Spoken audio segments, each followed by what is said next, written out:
Forseti setur aftur fund í borgarstjórn þriðjudaginn 20. mars og við erum hér saman komin til þess að lesa bókanir og Magnús Davíð Nordal, má ég biðja þig að lesa bókun sem átti eftir að lesa, gjörðu svo vel.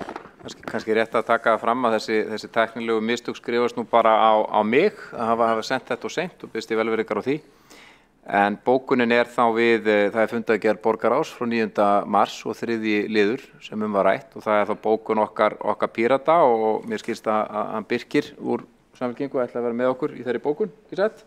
Já. Breyting hefur verið gerð á samkomulaginu á þann hátt að gildistími þess út árið með möguleika á endurnýjun í 1 ár í senn í 5 ár í heildina. Í stað þess að það gildi í heil 5 ár án uppsagnar ákvæðis. Sú breyting til bóta en ljóst að nauðsynleg greiningarvinna á forsendum samkomulagsins hefur ekki farið fram á þessu stigi og fullnægjandi rökstuðningur fyrir nauðsyn þess liggur ekki fyrir. Mikilvægt að ráðast í víðtæka þarfagreiningu og mat á forsendum samkomulagsins þar sem kallað verður eftir umsögnum frá það til bærum fagaðilum á sviði mannréttinda, afbrota og persónuverndarmála og metið hvort samkomulagið samræmist meðal annars mannréttindastefnu Reykjavíkurborgar. Æskilegt að greiningarvinnunni ljúki sem fyrst og í síðasta lagi 1. nóvember næstkomandi svo endurskoða megi samkomulagið út frá þeim upplýsingum sem þá liggja fyrir. Æskilegra hefði verið að greining sem þessi hefði farið fram áður en svona lag kemur til samþykktar svo hægt sé að taka upplýsta ákvörðun málið. Enda sérstaklega mikilvægt að vanda til verka við ákvörðunartöku og skoða allar mögulegar afleiðingar þegar ræða ákvörðun sem kemur til með að færa lögreglunni aukin völd og hafa burði til þess að vega borgaralegum réttindum fólks. Sara Björg líka með. Nei, ég ekki með. Þú ert ekki með? Takk fyrir að þetta sé nokkuð rétt upptalið að þetta sé Píratar og Birkir Ingibergsson. Ert þú með? Og Þorvaldur Daníelsson. Þá ætla ég að bjóða, mér heyrðist það, Þorvaldur Daníelsson ætla að vera með í þessari bókun, já. Þá Kolbrún, gjörðu svo vel, vilt þú ekki lesa bókunina þína? Jú, ég vil samt bara taka fram að þessi bókun var send fyrir svona tæpum 3 klukkutímum, þannig að þetta skrifast á eitthvað tæknilegt dæmi hjá ykkur, en ekki mér að þessu sinni, en allir geta gert mistök.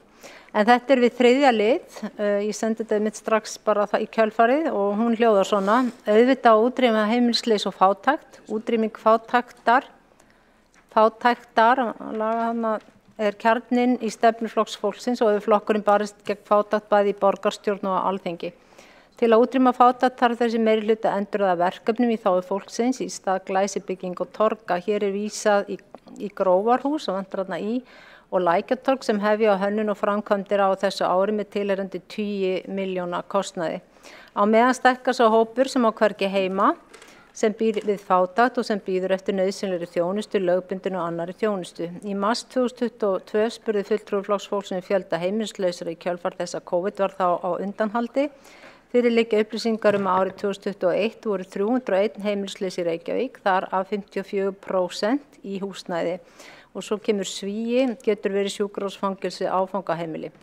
3% voru á víðavangi og 31% í reglubundinni neyðargistingu. Staðan hefur versnað ef eitthvað Smáhýsin eru aðeins að hluta til komin í gagnið.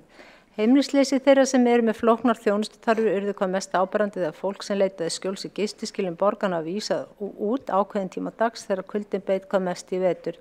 Sem betur fyrir var tekin ákvörðun sólarhringsopnun en aðeins tímabundið.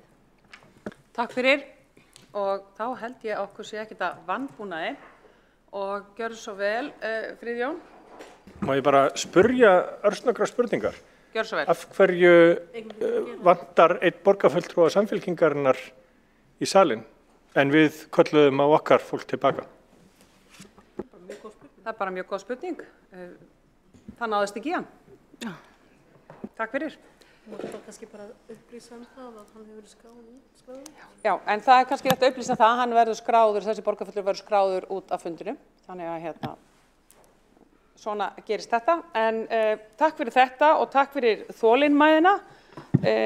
Við höfum ekki lent í þessu áður, þannig að alltaf eitthvað fyrst. En nú slít ég fundi og klukkan 19:16. Takk fyrir.